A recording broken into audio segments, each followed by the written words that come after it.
दोस्तों, आपने कभी सोचा है कि इन दोनों सॉलिड्स में क्या अंतर है? क्यों कांच इस तरह गिरते ही टूट जाता है लेकिन ये लोहा फोर्स लगाने पर खिंच जाता है? वेल, इसका जवाब हमें मिलता है हुक्स लॉ से। रॉबर्ट हुक 17th सेंचुरी के सबसे वर्सेटाइल और मोस्ट ब्रिलियंट साइंटिस्ट थे। वो एक टैलेंटेड इन्वेंटर थे, इंस्ट्रूमेंट मेकर थे, बिल्डिंग डिजाइनर थे। और इस बिल्डिंग डिजाइनिंग और इंस्ट्रूमेंट मेकिंग के काम के चलते ही उन्होंने मटेरियल्स, स्पेसिफिकली सॉलिड्स पर कई एक्सपेरिमेंट किए। उन्होंने एक्सपेरिमेंट के लिए स्पेशली स्प्रिंग को यूज किया। उन्होंने ये ऑब्जर्व किया कि जब भी उस स्प्रिंग को खींचते या कंप्रेस करते थे तो उसकी वजह से उसकी लेंथ बदल जाती थी, तो उसे हम कहते हैं लॉन्गिट्यूडनल स्ट्रेन। तो ये जो लॉन्गिट्यूडनल स्ट्रेन है वो इसके अंदर पैदा होने वाले रेस्टोरिंग फोर्स या फिर स्ट्रेस के डायरेक्टली प्रोपोर्शनल होता था। यानी कि जितना अप्लाइड फोर्स लगाते थे उतना ही रेस्टोरिंग फोर्स भी बनता था, लेकिन एक पर्टिकुलर लिमिट तक ही। यानी कि strain is directly proportional to stress, यानी कि स्ट्रेन इज इक्वल्स टू में के मल्टीप्लाई बाय स्ट्रेस, और के जो है वो प्रोपोर्शनैलिटी कांस्टेंट है, जिसे हम मॉड्यूलस ऑफ इलास्टिसिटी भी कहते हैं। सिंपल वर्ड्स में, अगर आपके पास एक स्प्रिंग है और स्प्रिंग को आप खींचते हो तो उसकी वजह से उसकी लंबाई बदलेगी, स्ट्रेन पैदा होगा। जितना फोर्स आप बाहर की तरफ लगाओगे उतना ही रेस्टोरिंग फोर्स अंदर की तरफ भी लगेगा, लेकिन एक लिमिट तक लगेगा। और इस लिमिट को ये प्रोपोर्शनैलिटी कांस्टेंट दिखाता है, यानी कि इलास्टिसिटी का मॉड्यूलस। अब हर मटेरियल का इलास्टिसिटी मॉड्यूलस अलग अलग हो सकता है, कुछ ज्यादा खींचते हैं, कुछ कम खींचते हैं, तो ये के पर डिपेंड करता है। अब जैसे कि रॉबर्ट हुक ने इस स्प्रिंग पे एक्सपेरिमेंट किया तो उन्होंने एक ग्राफ तैयार किया कि कितनी लिमिट तक ये इलास्टिक बना रहेगा, कितनी लिमिट के बाद इसकी इलास्टिसिटी खत्म हो जाएगी, ये परमानेंटली डिफॉर्म हो जाएगा। उसके लिए हम लोग पढ़ते हैं स्ट्रेस स्ट्रेन कर्व। अब ये कर्व हमें बहुत कुछ सिखाती है। इसके लिए मान लीजिए कि हमने एक स्पेसिफिक मटेरियल लिया है जिसको हम खींचते हैं, यानी इसकी लेंथ बढ़ाते हैं, स्ट्रेन पैदा करते हैं। अब हम क्या करेंगे, जैसे जैसे हम अप्लाइड फोर्स बढ़ाते जाएंगे वैसे वैसे अंदर वाला जो रिस्टोरिंग फोर्स है उसको नोट करते जाएंगे। तो यहाँ O से A तक का जो एरिया आपको दिख रहा है, यहाँ पर मैं जैसे जैसे स्ट्रेन बढ़ाता हूँ, यानी कि बाहर वाला फोर्स बढ़ाता हूँ, वैसे वैसे स्ट्रेस भी बढ़ता है। तो ये लीनियर रिलेशनशिप दिखा रहा है, यानी O से A तक की लिमिट में हुक्स लॉ फॉलो हो रहा है। ये जो B पॉइंट आपको दिख रहा है, ये इस मटेरियल के लिए इलास्टिसिटी लिमिट है। इस पॉइंट को यील्ड पॉइंट भी कहा जाता है, यानी कि इस पॉइंट के बाद हुक्स लॉ फॉलो नहीं होगा। देखिए, पॉइंट A तक तो ये स्ट्रेस और स्ट्रेन बराबर थे, यानी कि हुक्स लॉ फॉलो हो रहा था।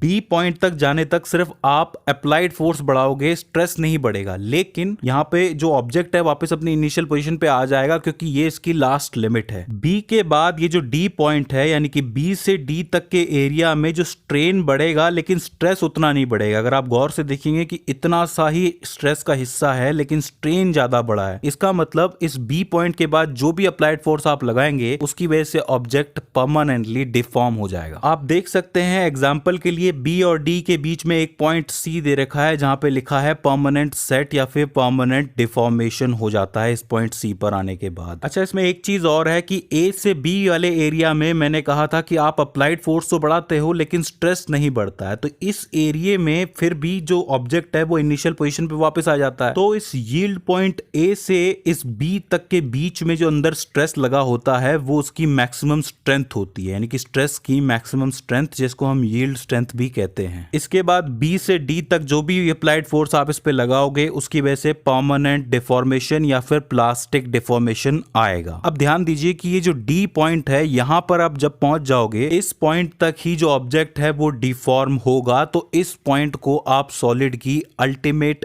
टेंसाइल स्ट्रेंथ, अगर आप खींच रहे हो तो टेंसाइल, कंप्रेस कर रहे हो तो compressive, ultimate strength D point तक होगी। इसके बाद जो E पॉइंट आपको नजर आ रहा है, इस पर आने के बाद जो ऑब्जेक्ट है वो टूट जाएगा। देखिए, ज्यादा मुश्किल नहीं है। O से A तक इलास्टिसिटी फॉलो हो रही थी, सीधा लीनियर रिलेशनशिप है हुक्स लॉ का। A से B के बीच में क्या होगा कि सिर्फ अप्लाइड फोर्स बढ़ेगा लेकिन स्ट्रेस उतना ही रहेगा, लेकिन स्ट्रेस फिर भी उसको वापस ले आएगा, तो उसको हम कहेंगे यील्ड स्ट्रेंथ। इस B से D तक जो होगा परमानेंट डिफॉर्मेशन शुरू हो जाएगा, यानी कि सिर्फ अप्लाइड फोर्स लगाए जाओ, स्ट्रेस छूट जाएगा। और D पॉइंट पे पहुंचने के बाद E पॉइंट पे पहुंचते ही ऑब्जेक्ट टूट जाएगा। अब यहां थोड़ी ध्यान देने वाली बात है कि जिस मटेरियल का D और E पॉइंट पास होगा वो तुरंत टूट जाएगा, बिल्कुल कांच की तरह। वो भंगुर होगा या फिर ब्रिटल होगा, बिल्कुल कांच की तरह। इसे इंग्लिश में ब्रिटल कहते हैं। वहीं जिस ऑब्जेक्ट का D और E पॉइंट दूर होगा वो ऑब्जेक्ट डिफॉर्मेशन के बाद खिंचता चला जाएगा, यानी कि जैसे मैंने दिखाया था बिल्कुल ऐसे खिंचता चला जाएगा। तो अब आपको समझ में आया होगा कि कांच क्यों टूट जाता है, क्योंकि इसके ये दोनों पॉइंट पास में होते हैं, और लोहा इसलिए खिंच रहा है क्योंकि उसके दोनों पॉइंट दूर होते हैं। अब दोस्तों, ये जो स्ट्रेस स्ट्रेन कर्व है ये तो मैंने एक पर्टिकुलर मटेरियल के बारे में बताया है। अब हर एक मटेरियल मटेरियल की अलग अलग कर्व हो सकती है। कोई ज्यादा इलास्टिक होगा तो उसका ओ और ए का एरिया बड़ा होगा, कोई कम इलास्टिक होगा तो छोटा होगा। और यही सारे एक्सपेरिमेंट्स करके, ऑब्जर्वेशंस करके रॉबर्ट हुक ने ये हुक्स लॉ दिया था। सो फ्रेंड्स, आई होप ये वीडियो आपके लिए हेल्पफुल साबित रही हो, इसमें आपको कोई क्वेरी नहीं आई हो, इसके बाद भी इसके अंदर आपको कोई कंफ्यूजन आता है, कोई क्वेरी आती है, कोई दिक्कत आती है, तो आप हमें कमेंट सेक्शन में पूछ सकते हैं। सो फ्रेंड्स, आज की इस वीडियो के अंदर बस इतना ही। See you in the next one.